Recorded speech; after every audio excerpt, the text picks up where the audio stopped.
What's up, everyone? Welcome to Matt's Anvil, the place where you'll learn the tools to forge yourself a story for you and your friends. My name is Matt. And I'm Josh. And today, our topic is world building, because that's a thing we do in tabletop games to make sure that our players have fun.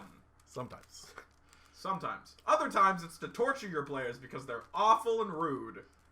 Oh, I meant like building a world, because, you know, there are modules. I mean, you know. It happens. Anyway, so. It really does. Our topic today, as we said, it's world building. It's pretty cool. You know, it's something that everyone thinks about, but only half the people ever does. Because it's daunting, man. Like, as somebody actually in the process of world building for the first time, it is daunting, and it is draining in a way that I do not understand well enough to put into words. So world building is a fascinating concept for any tabletop game, whether it's futuristic, it's fantasy, it's modern, it's anything. It's a very fascinating concept, and a lot of people are kind of scared by it, because there is a lot of work that goes into building your own world. It's pretty cool. It's a pretty great process. It's pretty fascinating and unique. It's a thing. It's pretty cool. But it's not easy. It's not easy. But it's also not hard if you know what you're doing. So the point of this today is to talk about some of the things that you can do to encourage yourself to build the world that you want to for your tabletop, and to do it in a way that makes everyone want to dive into it deeper. Because everyone knows that if there's one thing that a world has to be, it's detailed. Because in a world that's not very detailed, it's kind of boring. It's kind of boring. So Josh, what's our first point here? Why do you go about building a world? Because that's the first pretext, right? Is like, yeah, sure, you play a game, you DM, maybe you play modules or something like that, but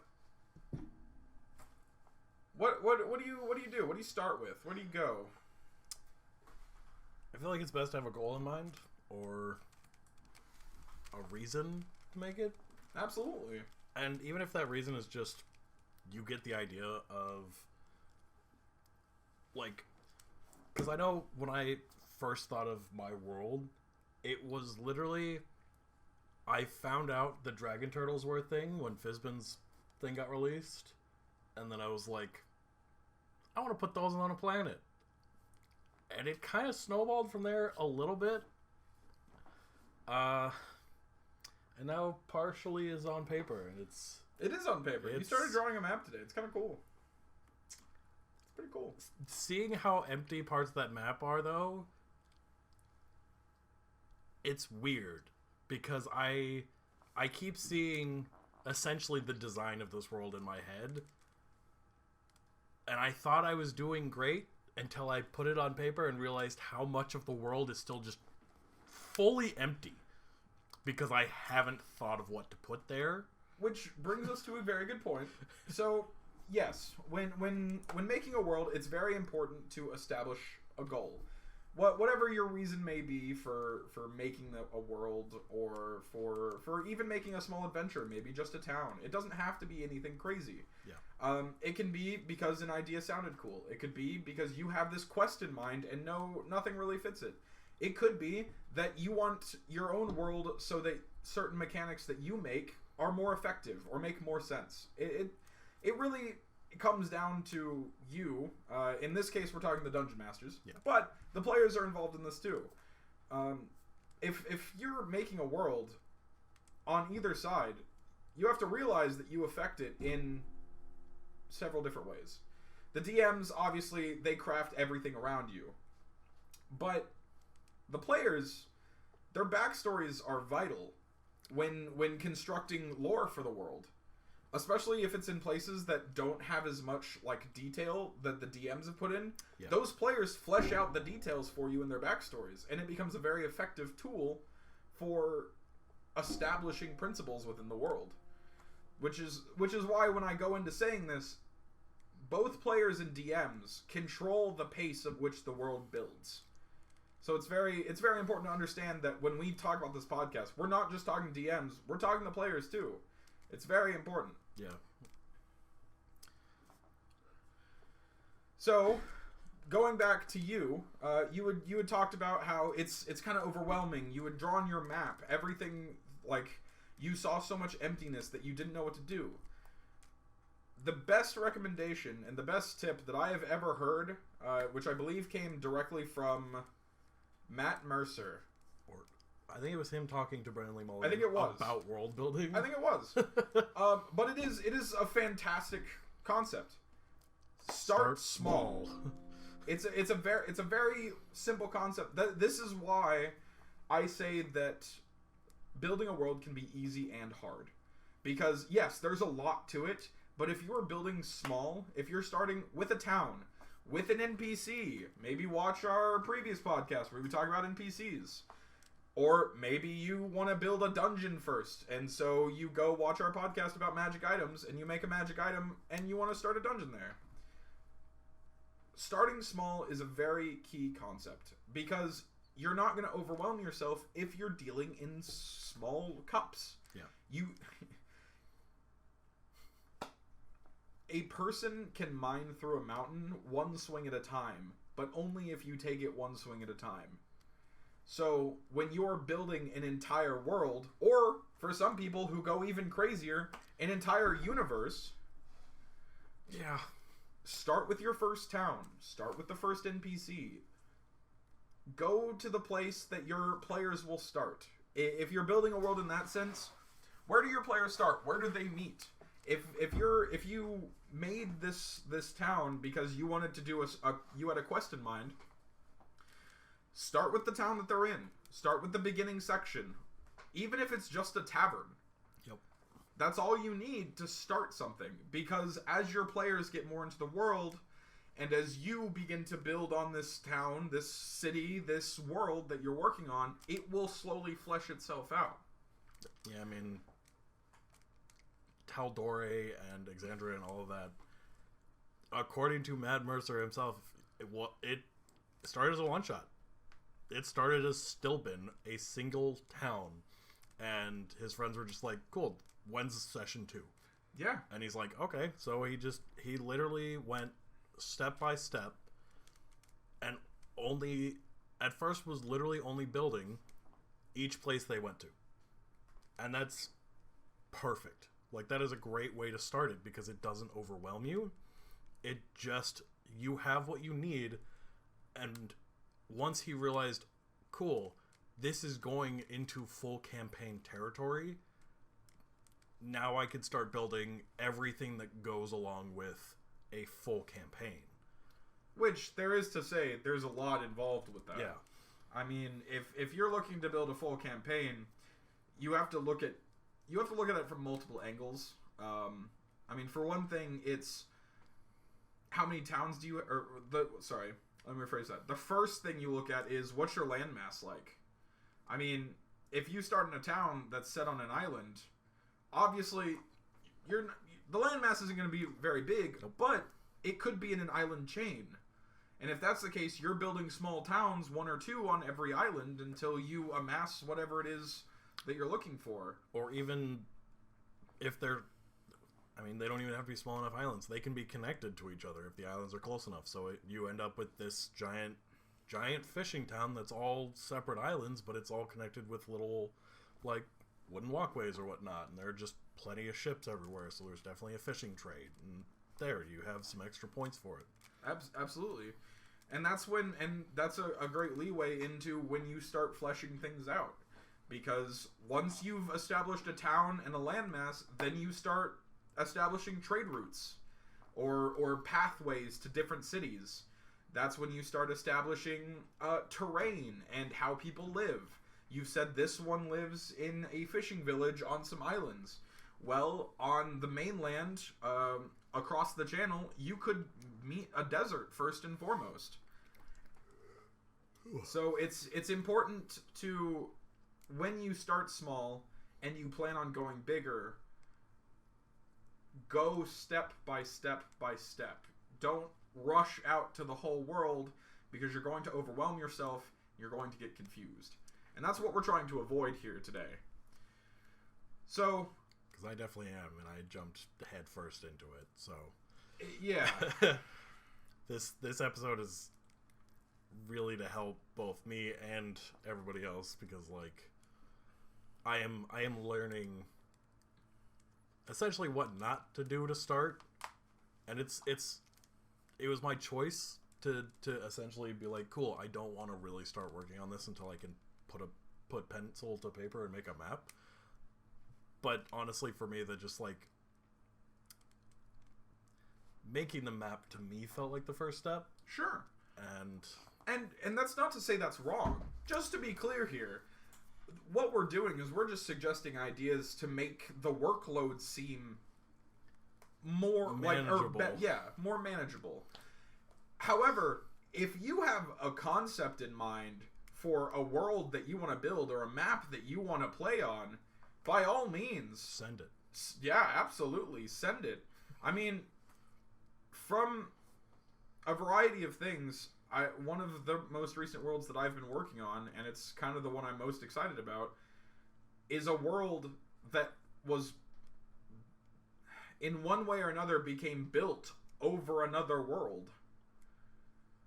And it's a fascinating concept, and I haven't even put it to paper yet, but I'm so enthused, like, I'm so excited to get into the work of it, because there's so much that I want to do with it that it's more than I can do just by starting small. So I have to look at it from a bigger picture. And so that's when it comes down to personal preference, is do you prefer working with a bigger picture and then working out the small details? Or do you want to start with a small detail and then build yourself out until you have a massive picture? Because one way or another, if you're making an artwork or you're making a story, everything starts with the first word, or everything starts with your outline. And both of which are viable starting points for making a story. I mean, that's a main idea of it. Is I can't tell you who it was that said it, but a couple famous authors have always said that there's really two methodologies when writing a story. One is you write an outline and then you follow that outline as you go chapter by chapter. The other one is people who can just sit down and write for 4 hours, come out with 30 pages, and then pick up again the next day. That kind of generalizes everyone into two groups. Those who can write and know their story step by step, and those who outline so they know when their steps are. World building is the same way. You can start however you want to start and keep going until you think you're satisfied. Or you can start with the town, the land, the routes, the world, the people, the terrain, blank, blank, blank, all the way down the list. It just depends on you. One important thing, however, when building these worlds, and that leads us to our next tip, our next point here, ask people if you're crazy about things. Don't get me wrong, working on your own stuff, having it as a surprise for your players, whatever, it's cool, and it's great. Awesome. It is fantastic. However, there are going to be things in your world that only make sense to you. And if it does make sense to your players, it's not going to make sense. Like, it's not going to be as impactful as you want it to be. Yeah. So collaborate. And that's not saying once a week, get with all of your party members and be like, okay, guys, I made this town. What do you think? Because obviously that's not what you're doing it for. But get with a person, get with a friend, and talk them through what your logic is behind this world. They don't have to play D&D. They don't. Like, to them, you're just telling a story. Yeah. It's not something that has to be done by people who are experts in D&D or in tabletop games or even video games. Anyone, if they just like fiction, they'll enjoy listening to you talk about something you're passionate about. Not only that, but it's almost like the rubber duck Absolutely. thing with programmers. So there's a concept in programming, and I should know because I've done this. I don't have one in here, but I've had one in the past. In programming, there is a concept called I think they call it rubber ducking, but I can't remember exactly what they call it. It's a little different everywhere. Basically, the concept is a programmer will pick up a rubber duck and tell them exactly line for line what their code is. And 9 times out of 10, because they are speaking to it as if speaking to someone else, they will find where their error is. And it's been established that this is a well-reasoned and well-processed ability to talk your way into finding a problem. Yeah. 9 times out of 10, you don't notice something until you're pointing it out to someone else. Or saying it out loud. That's another big one. Because there have been plenty of times when I am reading something and, like, something just doesn't make sense to me, and I will just, like, talk about it to myself out loud, and then it'll click, and I'm like, oh. I don't understand it, but it works. And yeah, and that's a very good, like, facet to understand. Talk to someone, even if it's an imaginary friend like a rubber duck. Talk your way through the things you're working on, because that's one, it's going to give you new ideas. If you're talking to another person and you're telling them about this world, normally they're going to ask you questions about it. They're going to wonder about some certain things. And there's a chance that the questions they ask are things you're not prepared for or thinking about when you are in the design process, but sparks an idea that helps you along or lets you know that, hey, this doesn't make sense. Right. So, like, let's take our fishing village example. So we talked about a string of islands that's off the main continent, and their closest portion is a desert. Right? Mm-hmm. That's what we mentioned. So a string of islands all connected into one city it's a semi-famous fishing village, etc. Well, why is that town why has that town been abundant for so long? I mean, that would be my question, is like what has kept that town going? And one answer could just be because the desert on the opposite side continuously blows wind. That could be guiding that could be channeling fish to seek food elsewhere, because sanded waters are both bad for fish and the food that they eat. Yeah. So it's more beneficial to fish off land because that's where the fish are going to. So it can be questions as complicated as that, or it could be as simple as how many moons does it have? That's actually a good point, because if there are extra moons, or if the tide is extra, and that leads the creator down a spiral of trying to answer these questions and building the world out a little bit more. So talk to people. It's cool. It's fun. It's interesting. Spaz! Shut up! I love you! I'm so glad Jesus I'm Christ! so glad we could edit parts of this out, because I have just watched this list of just dink, dink, dink, dink, dink, dink. Oh my god, Spaz, I love you. Holy shit. You do raise some great points. You do, but I love the references. You're making me laugh in the middle of my conversations, and I can't take it. This actually does make me want to put in this town into my roleplay, though, because I know I want my desert around this area, and the thing is, it could literally be that there, in between this deserted area, and the polar caps, there's just this section of the ocean that is just like perfectly climated for fishing. And there you go. See, we're helping world build. Frickin' Spaz, I love you, man. I appreciate you being here. You make me laugh. I had to close chat because of you, and I can still see it on 2 other screens. Yeah, he didn't solve the problem. Anyway, So we're gonna pick back up. So we've talked about questions. We've talked about how you start it, establishing a goal, collaborating with others, just to kind of see from an outside perspective how the world functions. Now we're gonna get a little bit deeper into how you create a world that has some influence. And the number one thing that influences stories, or worlds, is their history. I mean, look at Earth. I was not good in history class. But that's fine. But look at Earth.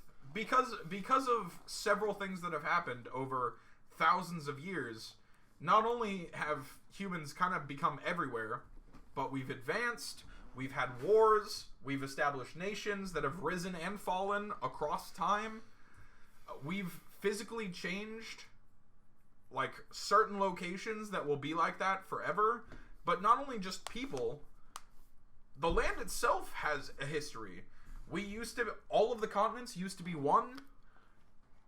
Something happened, the tectonic plates, they separated and split. And eventually drifted far enough away from each other that oceans were established in a variety of different ways with different climates and different things. That's a lot to think about. That's a lot. Just, like, the sheer concept of coming up with an origin story for not just a person is difficult. Like, don't be wrong, I spend a lot of time on backstory ideas. Coming up with one for an entire world? Yeah, I built a lot of characters. This is a different beast. So the biggest note I can think of, take notes from history. Like our history. It's the easy, or even other fantasies history. It's a big thing. Like, take your time with it. Definitely take your time. But just kind of think about how the world has expanded since a point in history. Like, say you're thinking of your world, and for me, I had talked about earlier that I had a world that had that was the outer world and then its inner one. So for me, I know that there are 4 eras within my world: pre-cataclysm, the first cataclysm, second, and then post-third cataclysm. I haven't named them yet because I don't know what happened, because I haven't thought that far. But I've already eased the burden of establishing a timeline because I've split it up into pieces that I know exist. Now, that's not to say every world has to have some calamity that happened in order to establish a story. It could be that just something happened in your world that's worth note and established a new era. For example, in Eberron, I believe they have an era designated to the birth of the magic engine. So the thing that created their flying ships and their trains. Yep. That I think that was sparked before the Dragon War.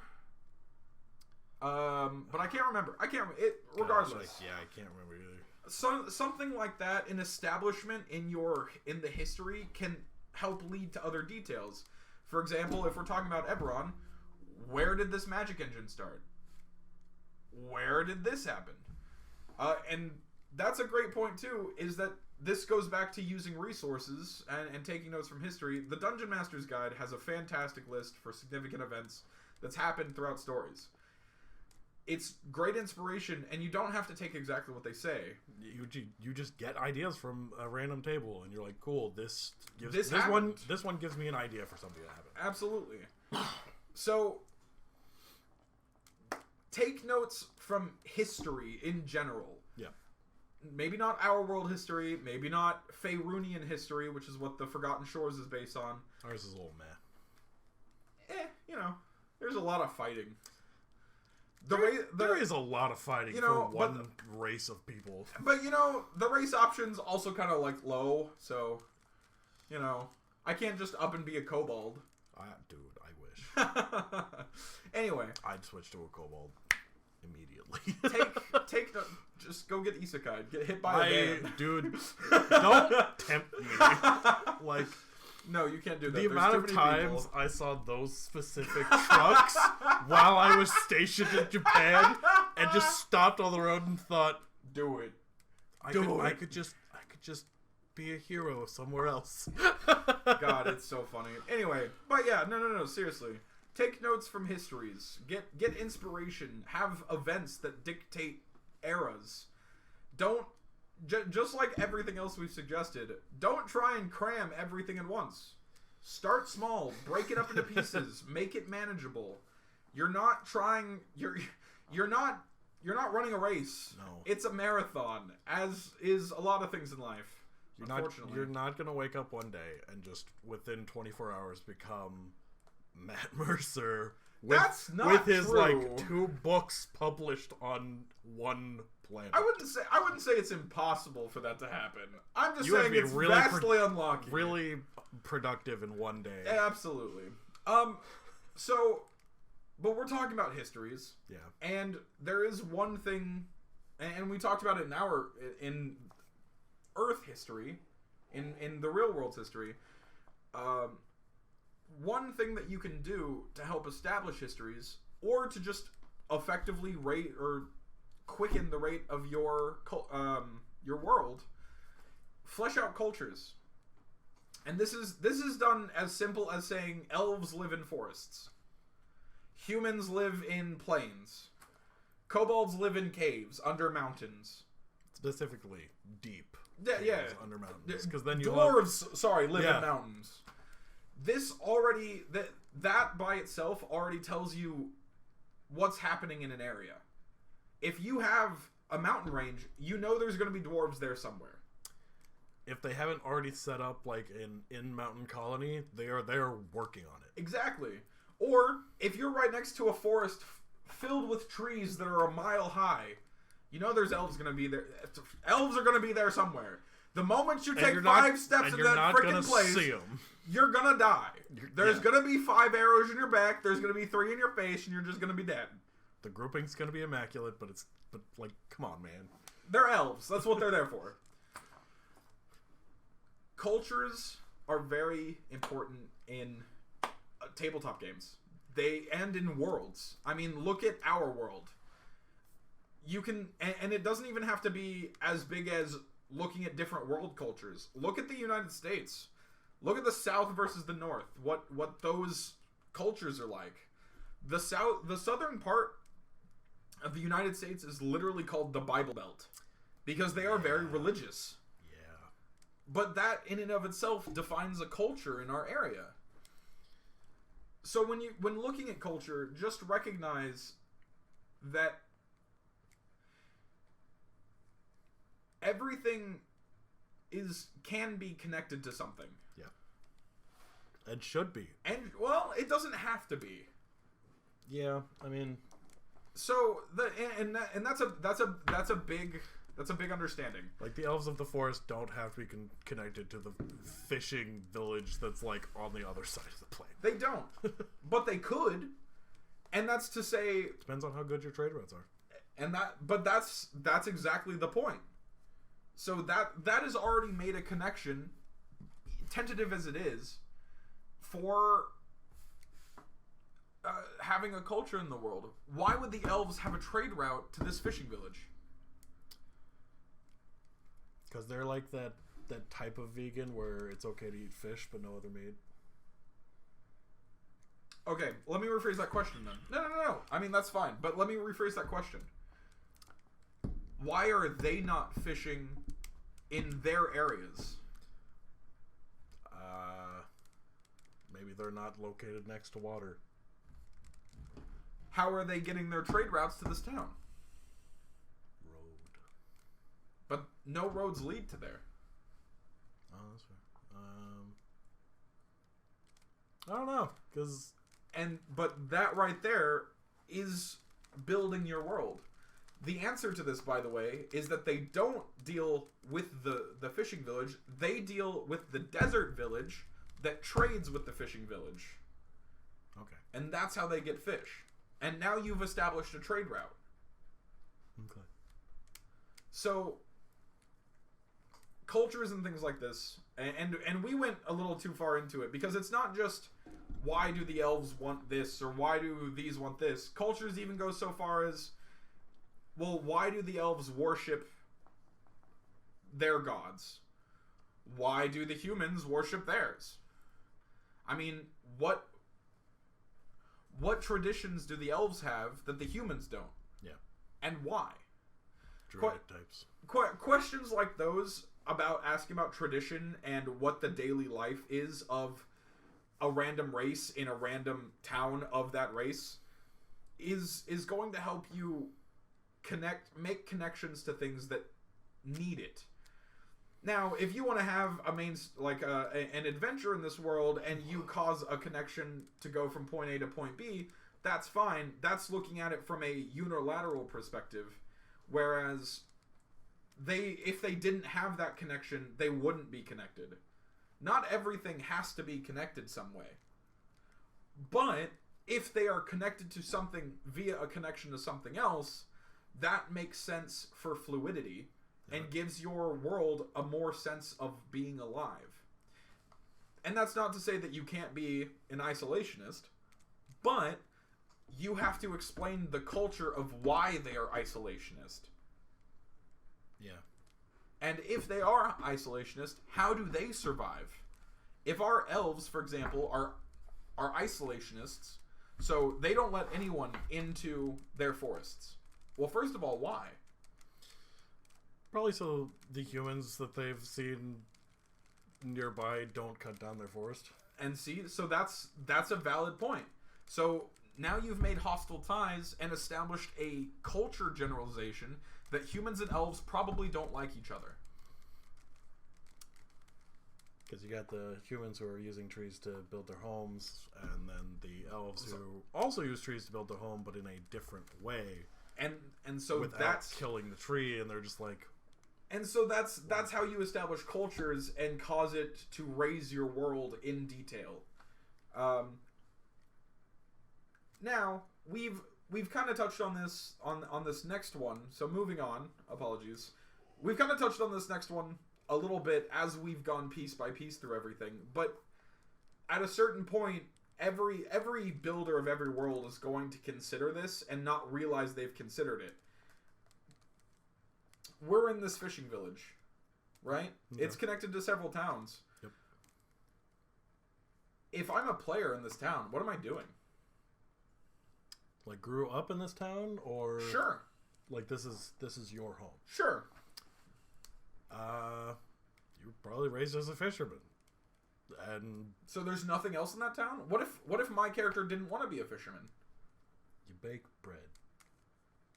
Well, what if I didn't want to deal with food at all? Carpentry. Okay, what if I didn't want to be a craftsman? I guess you're gonna have to die. No, I'd join the Navy. That's fair.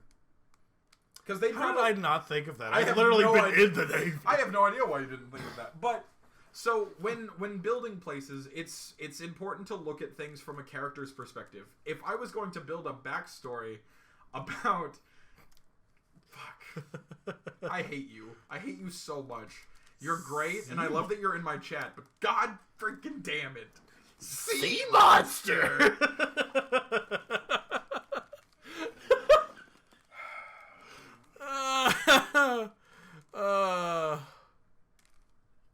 This guy's great. Fuck you. I know. I love Spaz.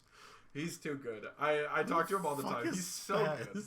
That's his Minecraft name. That's where I met him. Was a Minecraft server. Is your real name Barry Allen? Yeah, I think so. Are you that much? Are you a nerd? Oh, I mean, no. It's probably not. Are you a nerd? Yeah. Why did I say yes? I know that's not his name. That'd be pretty cool. All right. Anyway, getting back on topic. What the fuck were we talking? Think of places as though characters come from them, yeah. Or how your characters interact with them.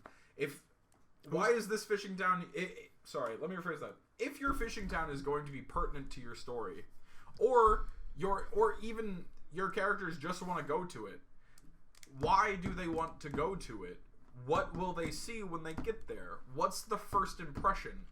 that sort of thing. If they're from there, why did they choose to become an adventurer instead of a fisherman, instead of a carpenter, instead of a navyman? Yeah, but whose navy would they be joining? The islands. So the islands become their own kingdom? Why not? Okay. That'd be interesting. Think of just whenever you want to look for more details on a specific area, take it from a player's perspective, from a character's perspective. What do they see when they're wandering the streets of the town? What shops? Are they in the residential district? Is there a residential district? When you're going into detail about this sort of stuff, think of it like you're taking a stroll through your world. Yeah, it's cool that you have this whole list of trade routes and stuff, but I come from a single fishing town. I'm not going to know all of those. I'm not going to know all of those. You might know the ones that go from your town to the next one, because it's how you leave your town. But if you haven't fleshed out those towns, and I live there, man, I love going to generic fishing barge here and getting my daily fish so that I can eat it with generic seasonings from wherever. So when going into details, make sure that you're viewing your world from the eyes of characters, from players, from even from NPCs' eyes. I mean, say a party of strangers arrives in your fishing village. First time you've ever seen them, strangest band you've ever been, and they come into your tavern and start causing a fight. Especially with how, like, varied most parties are race-wise. Absolutely. This could be the first time you've ever actually seen a dwarf, because you're on a fishing village. The hell is that short thing over there? Yeah. Or like a gnome. And it's just like, why is this child just, like, traveling with this band of misfits? And then the child orders a drink, and you're just like, I don't get it. And this sort of thing goes back to establishing culture. When you're looking at a player's perspective, you begin to see things, or from an NPC's perspective, you begin to see things that establish more rules within the society that these NPCs or players live in or are visiting. For example, in this fishing village, they've never seen dwarves. The mountains are way over days, weeks away. You could probably see them, but it's like, it's one of those things that you're like there's maybe on a clear day. There's a landmass over there. Yeah, cool. Maybe on a clear day. So the first time that a dwarf walks into the village and they see a 4-foot tall man going, right, where's your beer? They're gonna be like, first of all, stout child, and then instantly get punched and understand, hey, dwarves are small, and they're very, very particular about mentioning height. And they will just straight up deck you. Correct, because that's their culture. Yeah. Dwarves are physical. They feel like a brawl is the best way to sort out an argument. And they hit like a truck. They do. Or but like they hit each other like trucks. Or like a very large bass, since that's all you know because you're in a fishing village. That's fair, yeah. Or is it No, hang on. It's anything, Joe. Tuna. Fish. Tunas are huge. No, tuna guitar. Anyway. So, the next step is probably the one that everyone starts with and then gets overwhelmed by because they decided to start with it instead of preparing for it. That's mapping out your world. So you've done all this work. You've kind of established how your elves work, why the dwarves live in mountains, why we have a fishing kingdom off the coast of the desert, how they trade, and that sort of thing. Well, that's cool, but where is it?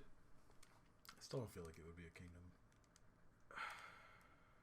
Just saying.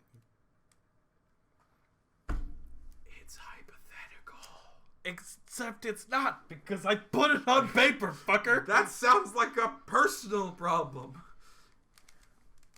But seriously, it's an independent nation. Now that you have started Tritons. Creating cultures, you understand a little of your world's history. You know how certain things function. Map it. And it can be as simple as getting a sketchbook of grid paper and drawing rectangles about where everything is. Or roll some dice on it and trace around them. That too. It's not hard to draw the map. What's hard is making your world fit in the map that you've drawn. And so that's why I would always say that drawing a map is near the last step.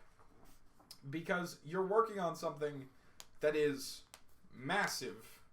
And you've made all these list of details and all these list of characteristics. You almost just full clocked me. No, I didn't. My hand went over here. Chill. I felt the wind. Yeah, as you should. Anyway, I might as well just clock you. It'd be funnier that way.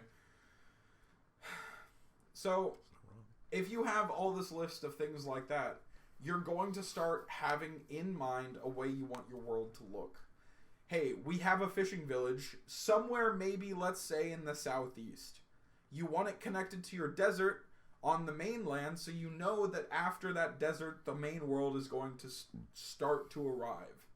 You know that there's going to be a road from the coast to this desert village. You know that that desert village is going to have a path to a human village and an elven village, because both of them want fish. You know that from the human village, at least, there's going to be a path to the mountains, because what better way for humans to get iron than from the dwarves? As you start making the details, the things you'll want on your map will become evident. And your method for getting them there can be any way you want. Do you want a river right there between the mountains and the plains that the humans and the dwarves live in? Fine! Put a river! If you don't, get rid of it later. It's your world. And the best part is it doesn't necessarily have to follow, like, typical rules of, like... I mean, I guess, like, most of the time rivers run downstream and are therefore higher, or have a higher elevation at one point than the other, and that's why they, like, travel. And this is a fair point. You don't have to do that. It's a fantasy world. And... there it is. Rivers. If you want a strange scene where your players watch a waterfall go up, great. You found the magic waterfall. That's cool. You don't have to be super stressful with minor details. It's just something that happens. It was enchanted like that by a wizard who just decided to see if he could. Great. You've now established more history in your world. You can now make a town in that area named after the wizard. His tower's still there. It's just locked because you have to find the key somewhere else in the world. But yeah, he got bored and wanted to see what he could do, and eventually the river was going backwards, and he's like, you know what? That's pretty cool. It's going to turn out that the key to that wizard's tower is the ring we made in the last one. Anyway, this is how you make worlds, ladies and gentlemen. You find cool details and you do things about it. It's fun. That's all this is about.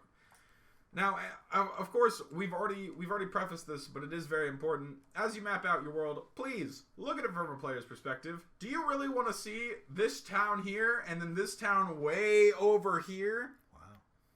Maybe. It depends on who you're playing with. Or do you really want to travel between those two? That's the other thing. Because, like, unless you put in your world some way to expedite travel from one place to another thing you have to think about is how long it takes to get to places. How long? Because, like, we've played modules. Tyranny of Dragons has a 40-day travel scene. Between two of the major cities on the coast. It's bad. It's a nightmare. It's really sad. No one wants to travel for that long.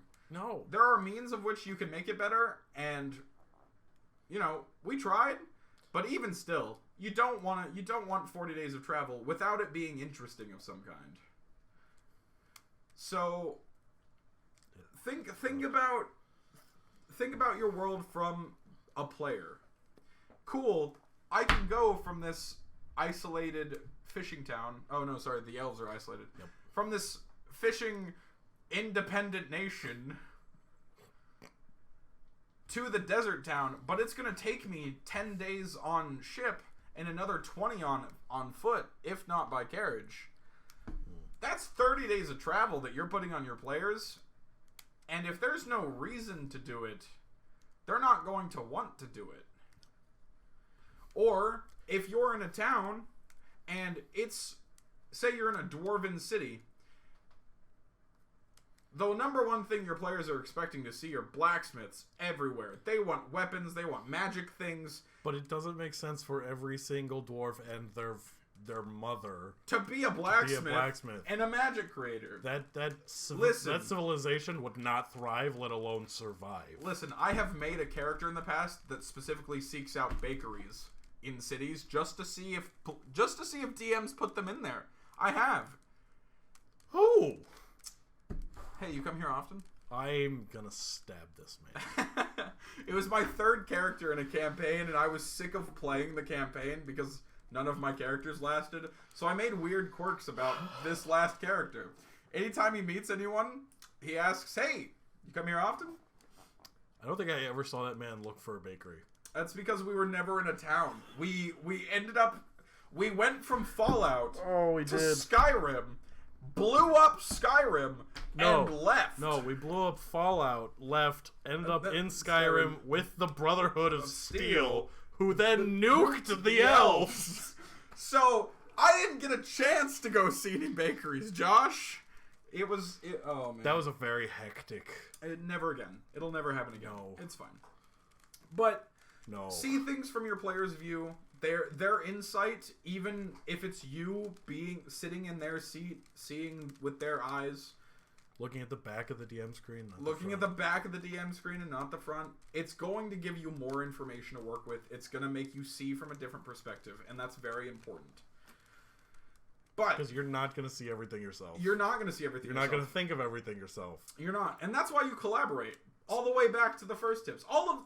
It's important to understand that all of these things that we're talking about, it doesn't matter in what order they happen. No. Because if you're making a world, you're going to do it in the way that you are most comfortable. And if you're not, you're fooling yourself. Or the way it just ends up happening. That too. Like, seriously, find yourself a Matt. The other Matt. Oh my god. Dear Lord, does that man Find yourself, not me, but the other Matt. That man.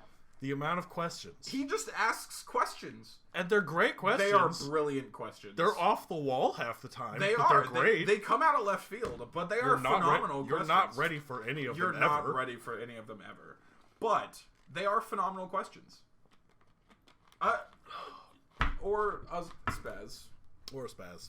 Yeah, dear Lord. Spazzard is great at asking questions, too. He's a cool guy. I appreciate him.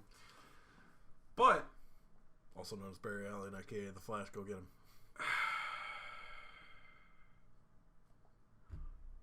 Everything we've talked about today, you can do them in any order. You can make them work in any idea that you want. As long as you're comfortable with it, it'll be fine. Whatever world you make, if you're putting your effort into it, your honest effort to make a place for players to explore and have fun in, I guarantee you they're going to have fun. They're going to explore. They're going to have a blast. And if you start with a play group that is your friends, it'll be even better. You know what your friends are like. You know how they feel about things. So you know what to expect. You know what to expect, but also you know what they're going to, or how they're going to help. Absolutely. Like, collaborating with them is the most important. And the most fun.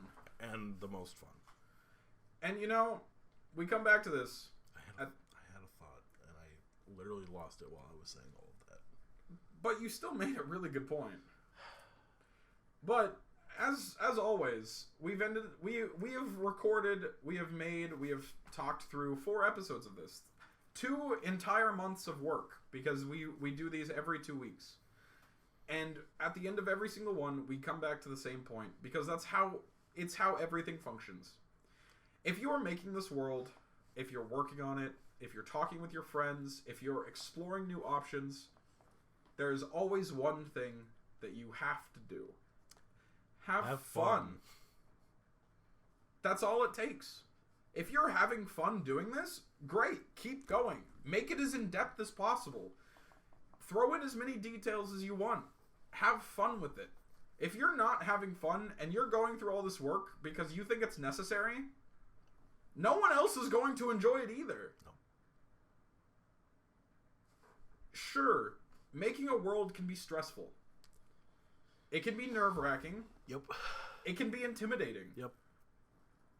But the only reason that you should ever put yourself in that situation is because you enjoy it.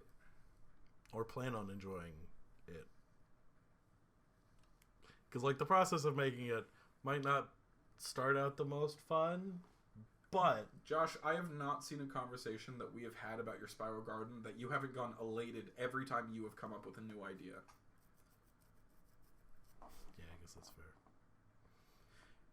Don't plan to have fun in a world. Don't plan to have fun for anything because you're always going to be planning for it. Just do it. Just do it. Just send it. If you enjoy making a world from scratch, full send. Do it. If you enjoy taking from outside sources and throwing that into your game, if you want to have Dark Souls be your map or be your adventure, good luck to your players. Send your players My condolences. Through Dark Souls. Just make sure that the expectation of that is there for that. Like, Episode 1. Episode 1. Expectations. We're getting off topic. But it is a big part of world building. Right. Because you need your players to know what to expect from your world. But that's after you've made it. Yeah. Well, I gotta have good points. Because I try really hard. I don't. Regardless, have fun with what you do. And do what you have fun with. And do what you have fun with. Because if you're not having fun, your players aren't going to have fun. And if your players aren't having fun, there's no reason to play. Yeah. And I think that brings us to another conclusion. Do you mean by... The end. Okay. I guess I was the only one that felt that way. Well... No, as soon as you said conclusion, another thought. I like flashback to fucking like middle school when it meant. Yeah, I know. Another thought. Yeah. Anyway, thanks everyone so much for watching. This is Matt's Anvil. My name is Matt. I'm Josh, and this is what we do. This is what we do, and this is what we try to have fun with. This podcast is live every other Monday at 7 o'clock Central Standard Time, or as close as we can make it with our daily schedules.